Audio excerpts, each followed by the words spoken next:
ओम गणपत्याय नमः। ओम श्री गणेशाय नमः। ओम श्री दुर्गा दिव्ये नमः। ओम श्री दुर्गाये नमः। ओम श्री मद्देवी भागवत महापुराण ब्रह्म द्वितीय खंड।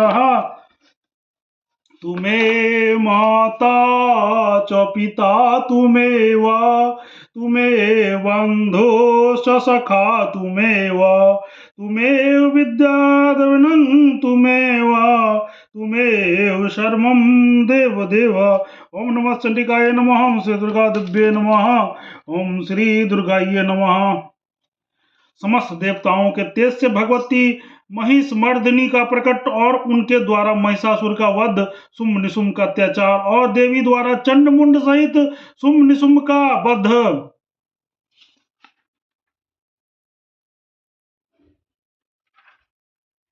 मुनि बोले, एक बार महिषी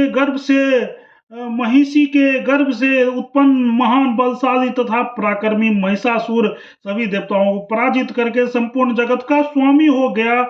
वह महान असुर समस्त लोकपालों में अधिकारों को बलपूर्वक छीनकर तीनों लोगों के अद्भुत ऐश्वर्य का भोग करने लगा। सभी देवता उससे पराजित होकर स्वर्ग से निष्कासित कर दिए गए। तत्पश्चात वे ब्रह्मा जी को आगे करके उस उत्तम लोक में पहुंचे जहां देवादिदेव भगवान विष्णु तथा शिव विराजमान थे। वे उस दुरात्मा महिषासुर का वृत्तांत बताने लगे। हे देव देवेश्वरों, बलवीर तथा मद से उत्पन्न वह महिषासुर नाम के दुष्ट दैत्य सभी देवताओं के लोकों को शीघ्र जीत कर उन पर स्वयं शासन कर रहा है। हे असुरों को नाश करने वाले, आप दोनों शीघ्र ही उस महिषासुर के वध का कोई उपाय सोचिए। तब देवताओं को दुखी भरी वाणी सुनकर वे भगवान विष्णु शिव तथा पद्मयोनि ब्रह्मा अधिक कुपित हो उठे। हे महिपते, इस प्रकार कुपित उन भगवान विष्णु के मुख से हजारों सूर्यों की क्रांति के समान दिव्य तेज उत्पन्न हुआ। इसके पश्चात क्रम से इंद्र आदि सभी देवताओं के शरीर से उन देवादीपों के प्रसन्न करता हुआ तेज निकला। शिव के शरीर से जो तेज निकला उससे मुख बना, यमराज के तेज से केश बने तथा विष्णु के तेज से भुजाएं बनी। हे भूप, चंद्रमा के तेज से दोनों स्तन हुए, इंद्र के तेज से कटि प्रदेश हुए, वरुण के तेज से जंघा और उरु उत्पन्न हुए, पृथ्वी के तेज से दोनों नितंब, ब्रह्मा के तेज से दोनों चरण, सूर्य के तेज से पैरों की अंगुलियां, वसुओं के तेज से हाथों की अंगुलियां निर्मित हुई। हे पृथ्वीवते, कुबेर के तेज से नासिका और प्रजापति के उत्कृष्ट तेज से दांत उत्पन्न हुए, अग्नि के तेज से शुभकारक तीनों नेत्र उत्पन्न हुए, संध्या के तेज से क्रांति की निधि स्वरूपा दोनों भुकुटियां उत्पन्न हुई, वायु के तेज से दोनों कान उत्पन्न हुए। हे नरेश, इस प्रकार सभी देवताओं के तेज से भगवती महिष मर्दिनी प्रकट हुई। शिव जी ने उन्हें अपना त्रिशूल, विष्णु ने चक्र, वरुण ने शंख, अग्नि ने शक्ति और वायु ने धनुष बाण प्रदान किए। इंद्र ने वज्र तथा ऐरावत हाथी घंटा, यमराज ने कालदंड, ब्रह्मा ने अक्षमाला तथा कमंडलू प्रदान किया।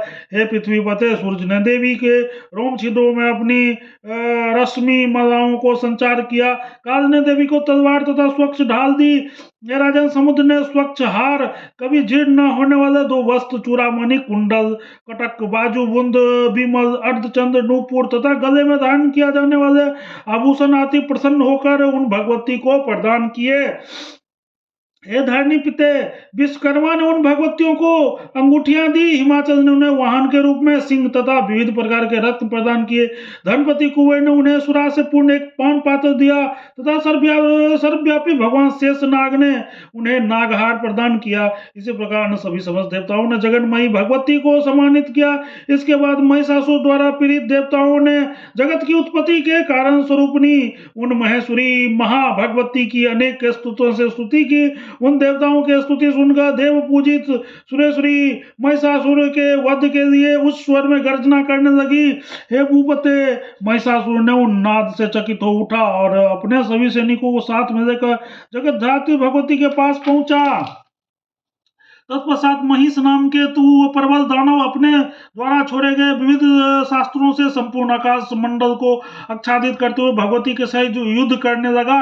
प्रधान सेनापति चिछुर के अतिरिक्त दुर्धर, दुर्मुख, बासकाल, राम तथा बिडाल वदन, इन सभी तथा संग्राम में यमराज की भांति भयंकर असंख्य योद्धाओं उन दान श्रेष्ठ पराक्रमी महिषासुर गिरा हुआ। तदंतर क्रोध से लाल आंखों वाली उस जगन मोहिनी भगवती ने युद्ध भूमि में महिषासुर के अधीनस्थ मुख्य योद्धाओं को मार डाला। उन योद्धाओं को मारे जाने के अत्यंत परम मायावी हुआ महिषासुर क्रोध से मूर्छित होकर देवी के समक्ष सिकता से आ खड़ा हुआ।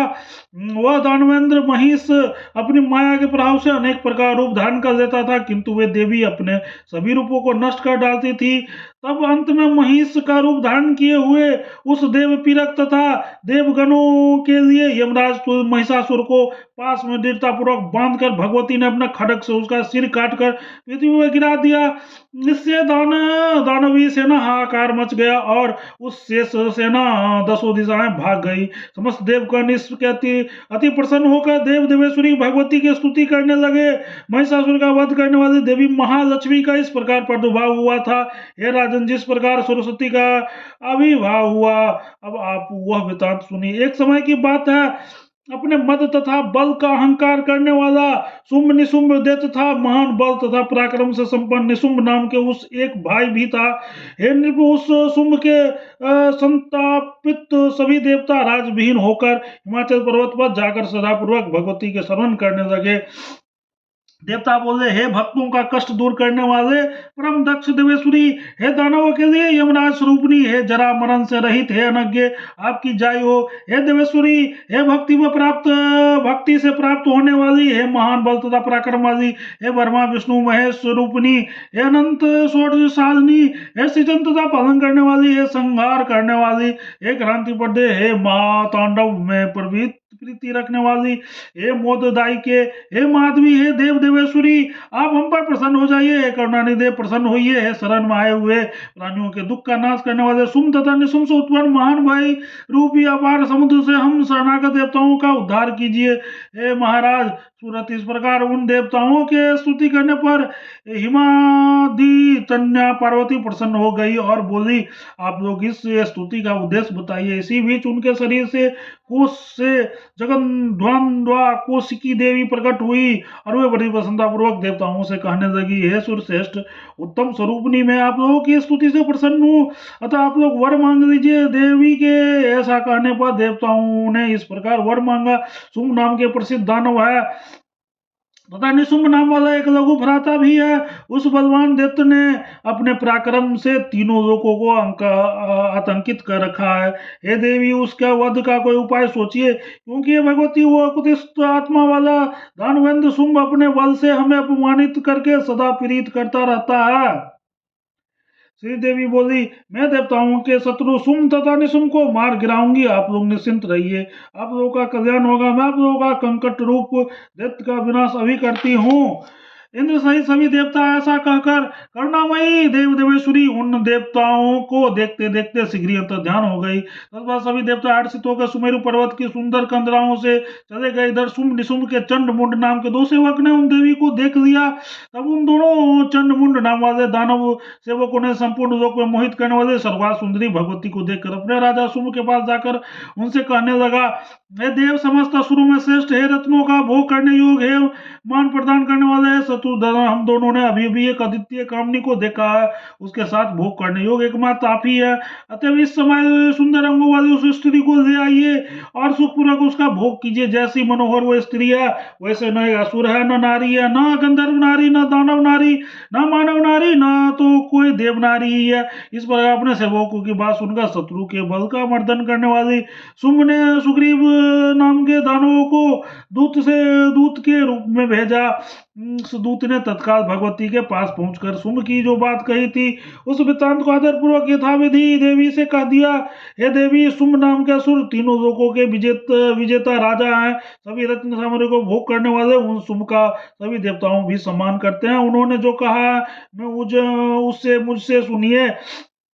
देवी, मैं नित्य सभी रत्नों को भोग करने वाला हूँ, तुम भी रत्न स्वरूपा हो, तो वह सुलोचने मेरा वरण कर दो। समस्त देवताओं, असुरों तथा मनुष्यों के पास जो रत्न वो सभी समय मेरे पास आते, वह सुभगे कामजन रसों के द्वारा तुम मेरे साथ भोग करो।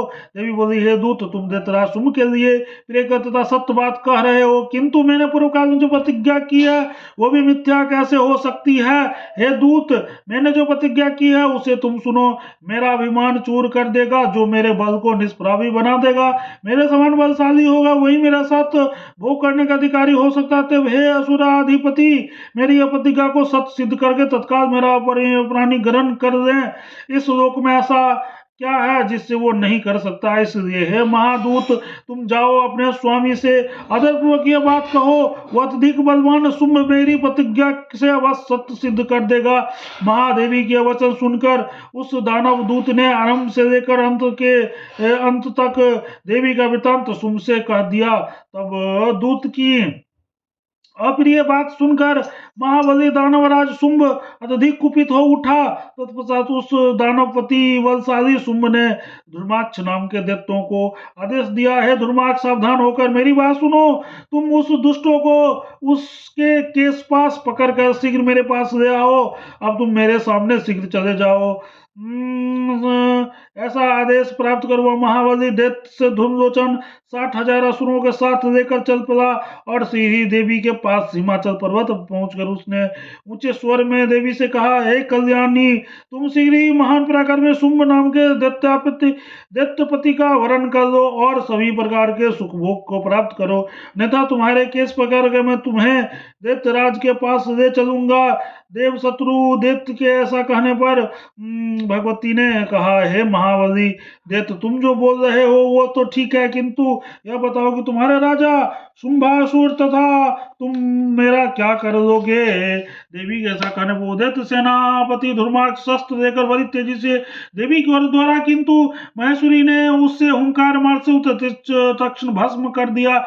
महीपते देवी का वाहन सिंह भी दैत्य सेना को नष्ट करने लगा। संपूर्ण सेना हाहाकार मचाती हुई बेसुध होकर दसों दिशाओं में तेजी से तितर बितर हो गई। दैत्यराज पराक्रमी शुंभ का यह वचन सुनकर बड़ा कुपित हुआ और अत्यंत क्रोधपूर्वक उसकी भुएं टेढ़ी हो गई। उस प्रतापी दैत्यराज ने कोपाविष्ट होकर कर्मचंड मुंड रक्त बीज नाम के दैत्यों को भेजा। वे तीनों बलशाली क्रूर दैत्य जाकर बलपूर्वक देवी को पकड़ने के यत्न करने लगे। तब मदोन्मत्त होकर जगदम्बा सूल लेकर वेगपूर्वक उनकी ओर दौड़ी, उन्होंने उन्हें धराशाही कर दिया। उन तीनों दैत्यों को सेना सहित मारा गया सुनकर दानव शुंभ निशुंभ तेजी से वहां पहुंचा। देवी के साथ भयंकर युद्ध करने के अंत में दोनों असुर उनके अधीन हो गए और अंत में उनके द्वारा मार डाले गए। तो जैसे शुंभ का वध करके वे साक्षात वागीश्वरी परम जगन्मयी सरस्वती भगवती महालक्ष्मी की भांति देवताओं के द्वारा स्तुति हुई। हे राजन, इस प्रकार मैंने आपसे काली महालक्ष्मी और सरस्वती अत्यंत सुंदर प्रभाव का वर्णन कर दिया। वही परमा परमेश्वरी भगवती समस्त जगत की रचना करती है, वही देवी पालन तथा संहार कार्य भी संपादित करती है।